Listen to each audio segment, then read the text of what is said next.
Thank you for tuning in to Retiring Well. We're going to be sharing with you what is a Social Security award letter. What about after-hours trading? What is that and how does it work? Emotional attachment to stocks, is that you? And what drives GDP growth? So all these topics and much more. So stay tuned to Retiring Well. Retiring Well, brought to you by Centennial Wealth Advisory, financial advisors specializing in retirement planning and serving all of Northern Michigan. Retiring Well, helping you plan for a successful and comfortable retirement. Retiring Well, plan to retire well. So what is a Social Security award letter? Now, a Social Security award letter is sent to people who have applied for benefits after their application has been approved. So it proves you're eligible for benefits. It lays out your next steps, and it's a very important document. And how to get it? You're going to typically go online to ssa.gov. That seems to be the most popular option nowadays, but you can call Social Security or you can go to the local Social Security office to request the Social Security award letter. And they may be most common now with disability claims, but it applies to all different Social Security benefit types. And if you're not awarded the benefits right away, say with a disability claim, then you might be able to go and appeal that decision. So you're going to want to have this letter in hand. Once you receive the benefits, then there's a benefit verification letter that you're going to receive, and this might be used for your proof of income, which may come up in different financial or legal issues that you come across. And so when are these different Social Security award letters received? The first would be upon retirement. So again, ages 62 through 70, you have the ability to start your Social Security retirement benefit. So that's going to vary for each and every one of you. For another would be for disabled individuals. It helps to essentially cover the lost income that you were counting on. Another would be survivors. Widows, widowers, and dependents of eligible workers may be able to file and receive this Social Security.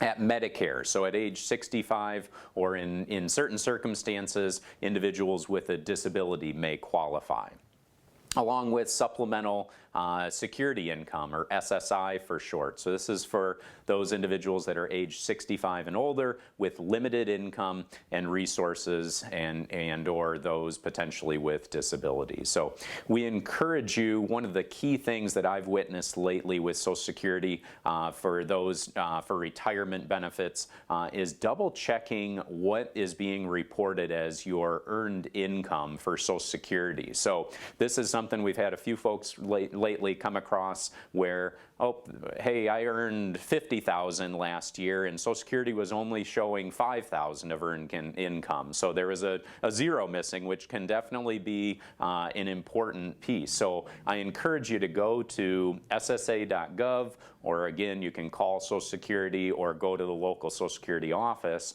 but to see what income earnings have been reported for you over the years.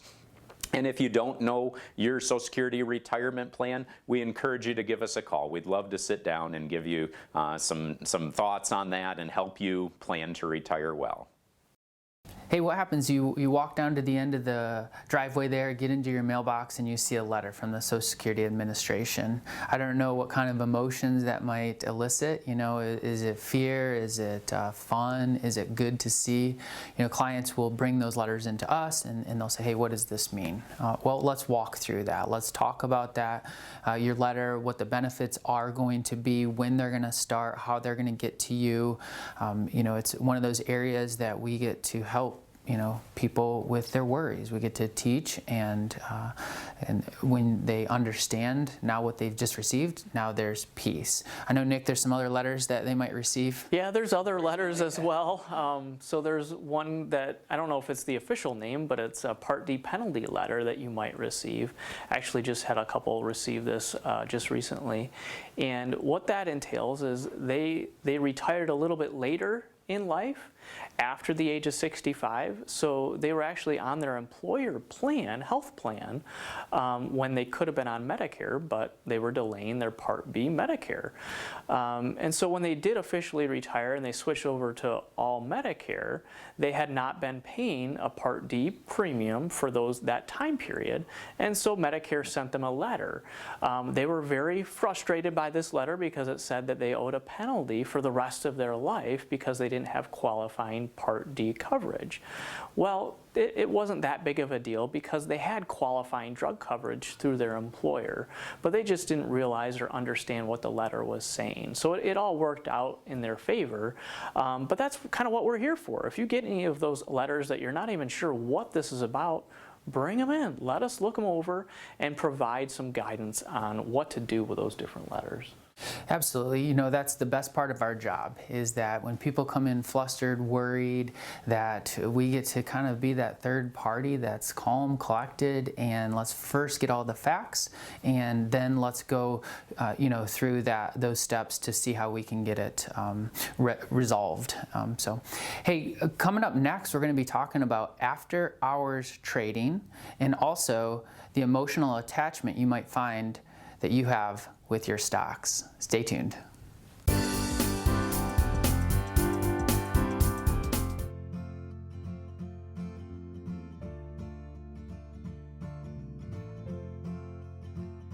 Every success story starts with a plan. The success of your retirement depends on a solid financial plan. If you are nearing retirement or already retired, we invite you to an informative live event to help you plan to retire well. There is no cost and no obligation, and dinner is on us. We are Centennial Wealth Advisory, financial professionals, specializing in retirement planning, serving all of northern Michigan, with offices in Traverse City, Cadillac, Petoskey, and Gaylord. Our presentation includes: is your retirement prepared for inflation? Do you know the true risk of your investments? What happens to your assets when you pass away? Do you have a tax plan? How does your income affect health insurance costs? And much more. Call 888-608-5825 to register and choose the date and location that works best for you. Wednesday, October 19th at Lakeside Charlie's in Cadillac, or Thursday, October 20th at BJ's in Gaylord. The live event starts at 6 p.m. and is free to attend with a complimentary gourmet dinner to follow, but seating is limited and tends to fill quickly. Call 888-608-5825 to reserve your seats today. Don't miss this important live event to help you plan to retire well. Call 888-608-5825 today.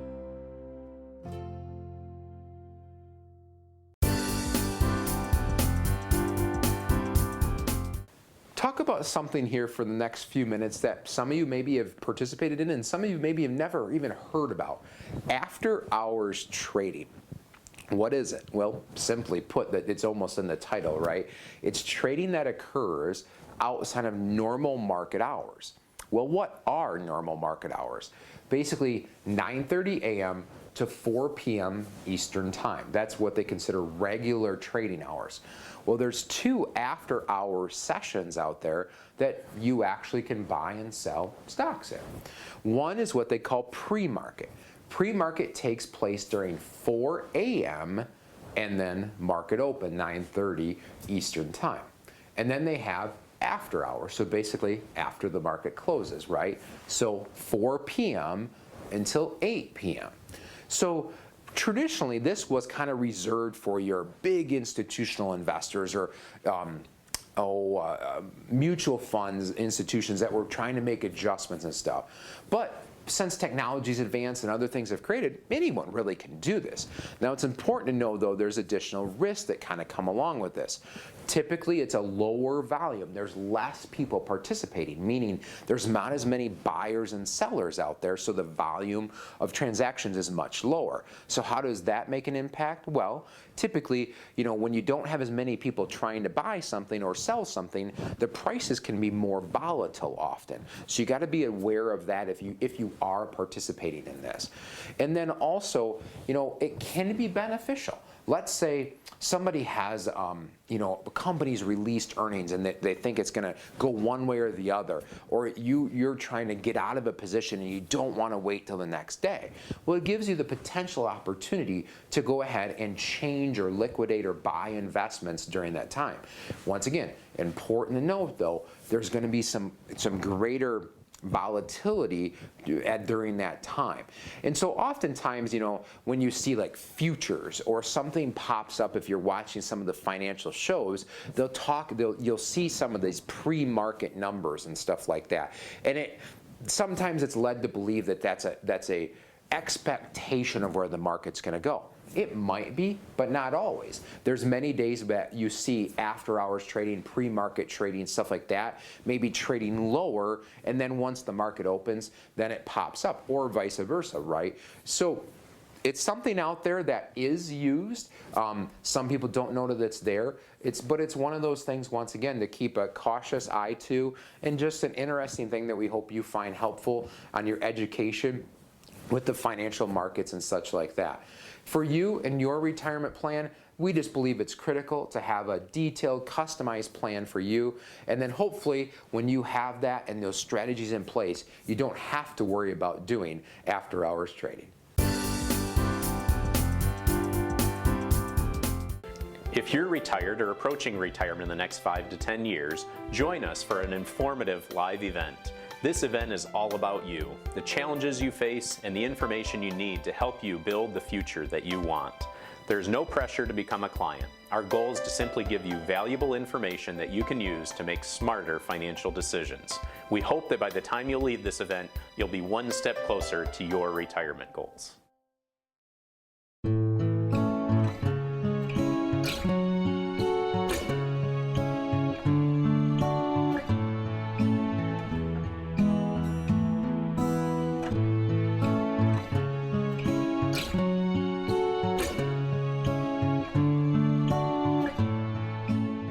This event today is actually a back-to-school shoe drive. That's how it started. It's been going on for years. It's one of Father Fred's main avenues about getting into the community, or how we get into the community. This year we took it into 5 counties, which was larger and newer for us. This week we're in Traverse City, Grand Traverse County, 5 days or 4 days this week. Today is our first big day out in the community. For communities coming here. We have had Vision to Learn, which does vision screenings for any child walking toddlers through teens. If a child fails the screening, they get a free exam and Vision to Learn van right over there. And if they need glasses, they are able to order the prescription and choose their glasses right out of that van. The glasses then arrive within 2 to 3 weeks, and they're shipped directly to the families. Once a child is in that system, they are capable of getting free glasses or replacement glasses for any needs that occur. So it's a pretty profound partnership that we're having. United Way helped us link that, so that's wonderful. We also have the dental van, Betsy River Dental Van, which does free screenings and mouth. They offer a lot of like dental care, toothbrushes, toothpaste, that kind of thing. We also have Newton's Way or Newton's Road here, who offers these, I call them brainy kind of activities for children. They're called STEM kits, which they're putting together and very good for the brain in children. We have those also from toddlers to teens. That's what we're doing today. It's been amazing. We cannot do this without our volunteers. This year has already shown us that numbers are big, which is pretty profound. I believe 90 children have gotten glasses already.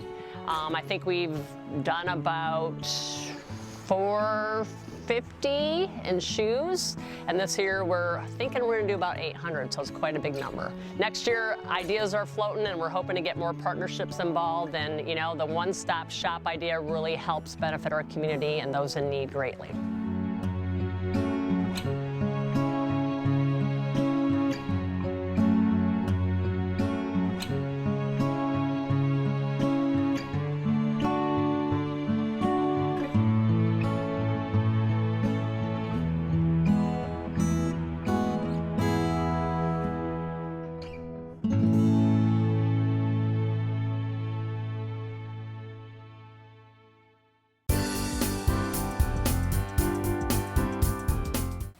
Let's talk about emotional attachments to stocks. Maybe you're an individual that knows someone who had a good friend or family member that worked at GM for a number of years, and maybe they had a significant amount of their retirement savings all in that one stock. And then not too long ago, we all witnessed what happened with GM and with a number of other companies out there. So it's a lot of times we see there's too much emotion involved with stocks. And if you put all of your money in one stock, maybe you received an inheritance, or maybe a family member, gifted that money to you, or maybe they worked for the company, and so you feel this emotional attachment. I've had some clients here in northern Michigan that worked for AT&T for a number of years and sort of felt this emotional attachment to the stocks as they feel comfortable and confident with the company. But meanwhile, we've seen over the past 5 years that share price drop by about 35%. And so it does pay over a 5% dividend, but it is one where there's obviously risk involved having that one stock. Maybe you were somebody that in the late 90s with that dot-com bubble, you heard this hot tip on a stock, but with that, you maybe considered, well, there's no earnings with these companies. Sometimes you see the stock price go up, but there's no earnings, and a lot of stocks at that time lost all or most of their value. So yeah, it sort of reminds me a little bit today of people that are looking at the cryptocurrency world and trying to determine if they should shift a significant amount of assets that way. Again, we would encourage you to be very cautious with that, and maybe it makes sense for a small portion of your overall savings, but it may be money that you're willing to risk. And this is ultimately with stocks where earnings matter. As a general rule, the market trades at a multiple of earnings. Historically, this has been around 17 times. And so along with this, diversification is still the answer for your retirement plan. You want to be not solely focusing in on one individual company. That takes on a lot greater risk, and so you typically want to have a nice diversified portfolio. So I'm curious for you, when you look at your retirement plan, how are you structured? Is that something that you've recently reviewed that, or would you be interested in getting a second opinion just to see how you're structured? What percentage is in U.S. stocks versus international stocks? What percentage of your portfolio is in different bonds?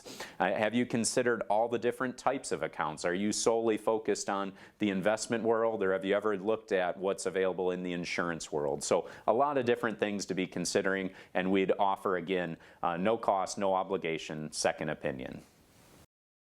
Couple great topics there in after-hours trading and emotional attachment to stocks. I'm going to focus on after-hours trading right now, but oftentimes I'll get some phone calls in the morning before the market opens from clients saying, hey, I was looking at futures and futures are down 1-2%. Is the world ending? Do we need to get out, or something like that? And they're getting very emotional about it. And yes, there is after-hours trading, and that's important, but oftentimes it's not reflective of what's going to happen during the day, during normal business trading hours. Sometimes it is, sometimes it isn't. But that's why you don't want to be too emotionally involved in it, and have a solid plan for the overall picture of your retirement. Not worrying about day-to-day market fluctuations and focusing on futures like that. Yeah, absolutely. That's easy thing to say. Don't become emotional. And what's harder is to actually do something about it. And so, what we get to do is we get to figure out, okay, let's align the purpose of the position. I think that gives you the best probability that you're going to find some peace. And when I have come across cases where all their eggs were in one basket, there was an educational process that we had to go through. For instance, hey, I've worked at this company for 44 years. I'm going to get a pension from this company. I have all of my 401k, almost all of my 401k in company stock. Well, that's let's talk about that. Let's talk about the risks of that. Let's talk about, what other diversification is out there that you might want. And, when we talk through that and you map something out that is an income plan, that you can say, hey, here's where you are right now, and then here's age 100. Let's talk about what those next years want to look like for you. As they learn what's out there, what the market produces, and they can really start to identify the purpose that they want behind each of those positions, there's power in that. So, I encourage, if you're sitting there and you either have this emotional attachment to a stock or you're worried about your plan, please feel free to give us a call. There will never be any pressure. We get to lead with learning. We get to learn about you, and we also get to teach you what's out there. So thank you so much for tuning in. And stay tuned, though. Coming up next, we're going to be talking about what drives GDP growth. Stay tuned.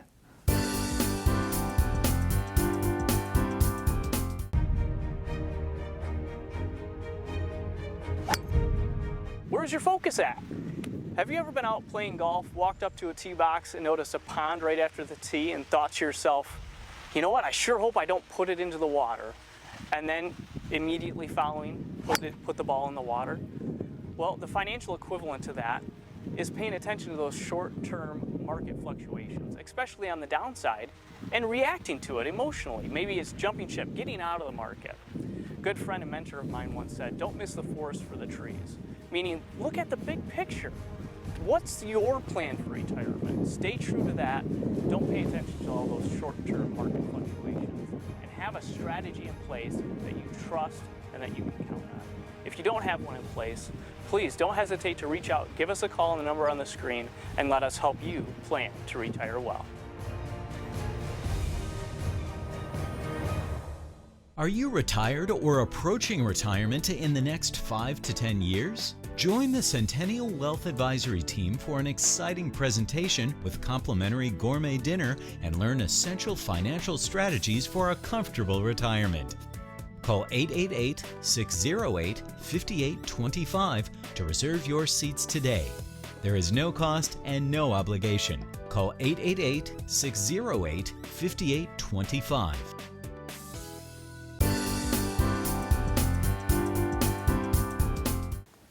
GDP growth. Boy, a thing that sometimes we don't hear much about, and then other times we hear a lot about. Oftentimes, GDP is a reflection or a measure used when we talk about recessions, right? Is our country growing or contracting, and what is that measure? Well, GDP, gross domestic product, typically measured quarterly, a specific period of time, and then it's measured, looked back at times typically and seen that. There's estimates that come out by various agencies and stuff like that over time, but then ultimately, the government comes out with its quarterly measure, and then it's adjusted over time, and then they'll have their final at some point. But what is it? What makes up GDP then effectively? Well, basically, it's consumer spending plus business investments plus government spending plus your net exports. Unless you have an export deficit, right? Then you need to subtract that. So here in the U.S., when you look at consumer, business, and government, those are going to total some factor, and then we're either going to have a trade surplus or deficit, and then you'll take or subtract that. So if you have a positive GDP growth, that means, the country has grown by that amount, right? A negative, that means it's contracted, it's shrunk by that. That could be a factor of many different things, right? If any one of those three spending sort of things were less, that's a factor. Or if the trade export-import thing was a surplus or deficit, would have a role on that, right?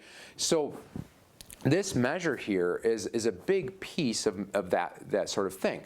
People will argue against it that there's different advantages and disadvantages of this, or maybe it's outdated, or it's not factoring this or that. But for right now, that's the measure that we're using, right? And when you're looking at investments and as a retirement planning and all this sort of stuff, why is that important to you? Well, obviously, when you look at investments, you're fractional shareholder or fractional owner, right, in maybe a company, or if you're owning a stock, right, well, you want that company to be doing well. And for most companies, it's easier to do well when the country is growing, right, when it's expanding and people are spending money, and we have trade, we're trading with other countries, and all this sort of stuff is happening. So when we see these times of expansion, that's typically, not always, but typically good for most investors. So that's usually, we want to see positive GDP growth in some factor. And then there's different things that go into that place. So this is just one measure that we look at when we're planning and we're looking at investments and all those things. And just once again, one of those things that we'd like to talk about and bring education to you so you can plan to retire well. Hey, that's a hot topic. What drives GDP growth? It's a question that we receive quite often, and it's usually more framed on, hey, Jack, are we in recession? Well, if hot off the press here, the first 2 quarters, of 2022, we did see negative GDP growth. And their biggest concern when we're talking to clients is, okay, what does that mean? How is our portfolio positioned to, if we do have this recession? Are we in recession?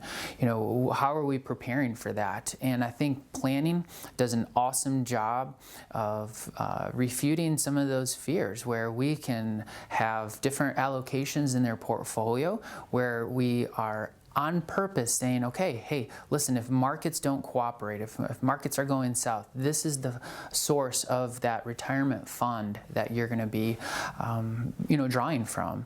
Or maybe it's a younger client that is trying to prepare for. Then we get to have those conversations. Hey, is this a good time to take some of those cash savings and put those into the market? When is the recovery going to happen? What is that going to look like? How much more pain do we have? That's the fun part about our jobs. We get to go and have those conversations with our clients. Yeah, I really love the bucket approach that we often talk about here on the show. I mean, oftentimes we'll have a bucket of money that is more subject to risk, right? So when we do have a recession, that's kind of the funds that you would expect would have the most losses. And then also that safe bucket. That's probably where, in down times like we are in today, where we're going to pull that income from. In fact, I just had a recent couple where they needed a new roof, okay, and they needed a large distribution to cover the cost of that new roof. Well, we didn't want to sell positions when it's down, right, to generate that income. So we had different tools within their plan, their strategy, that weren't subject to market loss, allowed for enough liquidity that we could meet their income needs by pulling from that safe investment tool and not selling low. So it's a great reminder out there that if you have a well-structured plan, yes, there's going to be the ebbs and flows of the market, but you should be able to weather through those different storms. So if you have any questions on how your portfolio is structured, or want more information on the various tools that we have at our disposal, please don't hesitate to give us a call at the number on the screen. We'd be happy to schedule a free, no obligation consultation to take care of all those questions that you might have.